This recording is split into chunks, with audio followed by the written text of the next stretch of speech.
जय हिंद दोस्तों। इस सवाल को जरा ध्यान से देखिएगा और ये वाला जो सवाल पूछा गया है ना, वो अभी जो रिसेंटली 2024 में यूपीएससी का जो मेंस एग्जाम हुआ है उसमें पूछा गया है। और क्वेश्चन जो पूछा गया वो किसके अंदर पूछा गया है? GS1 के अंदर में ये क्वेश्चन पूछा गया है और डायरेक्ट जो क्वेश्चन है ये फिजिकल ज्योग्राफी से है। फिजिकल ज्योग्राफी का क्वेश्चन आपको देखने को मिल जाएगा। क्वेश्चन में क्या पूछ रहा है? क्वेश्चन में नॉर्मली दो टर्म दिए गए हैं, दिया गया है। एक है अरोरा ऑस्ट्रेलिस और दूसरा दे रखा है अरोरा बोरियलिस। इन दोनों में बताना है बोरियलिस। इन दोनों में बताना है ये दोनों क्या होते हैं और ये किस तरीके से उत्प्रेरित होते हैं। ये क्वेश्चन पूछा गया है, तो इसके रिगार्डिंग में डिस्कस करते हैं। देखिए यहाँ पे मैंने कुछ आंसर पॉइंट्स लिखे हैं। आपको लगता है कि इसके अलावा भी और कुछ पॉइंट्स हो सकते हैं, आप बिल्कुल कमेंट बॉक्स में बताना कि इससे क्या होता रहेगा कि हमारे जो मेंस आंसर राइटिंग डिस्कशन है वो चलता रहेगा। और यूपीएससी मेंस के एग्जाम के लिए क्या होता है कि आपकी आंसर राइटिंग जो प्रैक्टिस होता है वो काफी ज्यादा क्या माना जाता है? इंपॉर्टेंट माना जाता है। तो चलिए स्टार्ट करते हैं हम अपना डिस्कशन, जो इसका आंसर कुछ हो सकता है।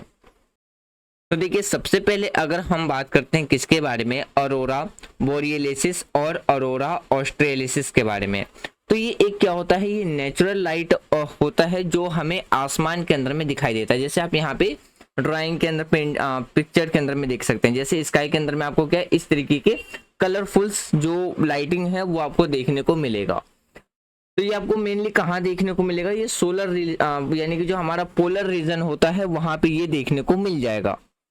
तो इसकी तो यहाँ पे अगर हम दो टर्म की बात करते हैं, जो अरोरा ऑस्ट्रेलिस है, तो वो अब या हम बात करते हैं जो अरोरा बोरियलिस है।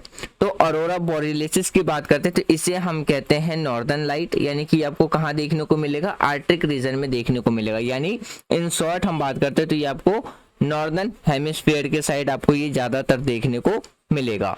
तो जैसे अगर हम कुछ कंट्री की बात करते हैं, वो हमें किस किस कंट्री में देखने को मिल सकता है? नॉर्वे, अलास्का और कनाडा जैसी कंट्री में हमें ये देखने को मिलता है। फिर देखिए बात करते हैं किसके बारे में? अरोरा ऑस्ट्रेलिस के बारे में। इसे हम साउदर्न लाइट भी कहते हैं। साउदर्न लाइट कहने का इसका मेन रीजन क्या होता है? ये आपको साउदर्न हेमिस्फीयर में देखने को मिलेगा, यानी कि अंटार्कटिक रीजन में। तो जैसे किस किस कंट्री में आपको ये देखने को मिल जाएगा, किस किस प्लेस में? तो जैसे न्यूजीलैंड, ऑस्ट्रेलिया और अंटार्कटिका जैसे रीजन में आपको ये देखने को मिलेगा। फिर देखिए बात करते हैं ये बनते कैसे, यानी कि ये कैसे होते हैं। तो देखिए इसका जो कारण होता है ये आपको एक तो सनलाइट एक्टिविटी की वजह से देखने को मिलेगा, दूसरा अर्थ के जो मैग्नेटिक फील्ड है उसके वजह से देखने को मिलेगा, और तीसरा जो हमारे एटमॉस्फेयर के अंदर पॉल्यूशन की वजह से आपको देखने को मिलेगा। सबसे पहले हम बात करते हैं सन एक्टिविटीज के बेसिस पे। देखिए अगर हम सन की बात करते हैं तो सन क्या करता है? बहुत सारी एनर्जी रिलीज करता है, और एनर्जी जब उस सन से रिलीज होता है तो वो क्या करता है? पार्टिकल्स को चार्ज कर देता है। तो हमें सोलर विंड पे क्या देखने को मिलता है? हमें ये देखने को मिलता है। अर्थ मैग्नेटिक फील्ड की बात करते हैं तो अर्थ के पोल के पास जो भी पार्टिकल्स होते हैं उसको वो क्या करता है? पुल्स करता है टूवर्ड्स, कहाँ पे? बाय द मैग्नेटिक फील्ड के द्वारा होता है। तो इस वजह से हमें क्या देखने को मिलता है? अरोरा देखने को मिलता है। फिर देखिए कोलिशन इन एटमॉस्फेरिक प्रेशर, यानी कि जो चार्ज पार्टिकल होते हैं जिसमें कि एनर्जी रहता है, तो वो क्या करता है? वो क्या होते हैं जब एटमॉस्फेयर में अलग अलग गैस के साथ कोलाइड होते हैं, यानी कि जब वो आपस में टकराते हैं, जैसे ऑक्सीजन और नाइट्रोजन के साथ जब वो टकराते हैं तो एटमॉस्फेयर के अंदर में क्या होता है? लाइट प्रोड्यूस होता है। तो हमें स्काई के अंदर में क्या है? इस तरीके की लाइटिंग देखने को मिलती है, यानी कि आसमान में इस तरीके की जो लाइटिंग होती है वो हमें नजर आता है, जो कि देखने में बहुत ही ज्यादा क्या लगता है? एक अट्रैक्टिव और बहुत ही ज्यादा क्या लगता है? सुंदर लगता है।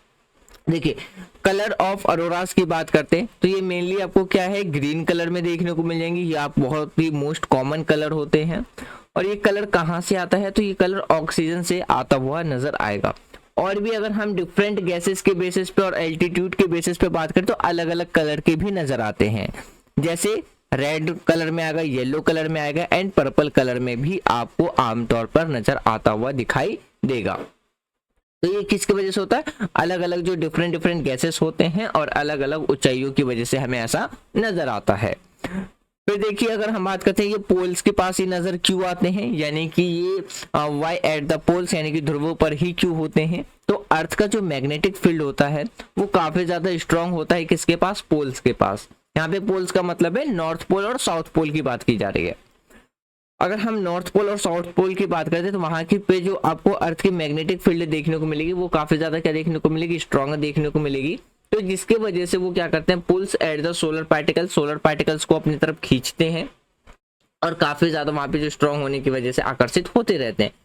तो जिसके वजह से हमें वहां पे क्या देखने को मिलती है, लाइटिंग देखने को मिलती है। और ज्यादातर जो लाइटिंग हमें देखने को मिलती है वो कहाँ देखने को मिलती है, पोलर रीजन में लाइटिंग देखने को मिलता है, जो कि एक नेचुरल फेनोमेनन है, यानी कि एक प्राकृतिक, ये आपको प्राकृतिक तौर पे देखने को मिलेगा, जो कि काफी ज्यादा क्या होता है देखने में, एक जो कलरफुल स्काईज है, यानी कि उसमें जो आसमान होते हैं वो हमें क्या देखने को मिलते हैं, रंग बिरंगे देखने को मिलते हैं, और जो कि काफी ज्यादा क्या लगता है, अट्रैक्टिव लगता है।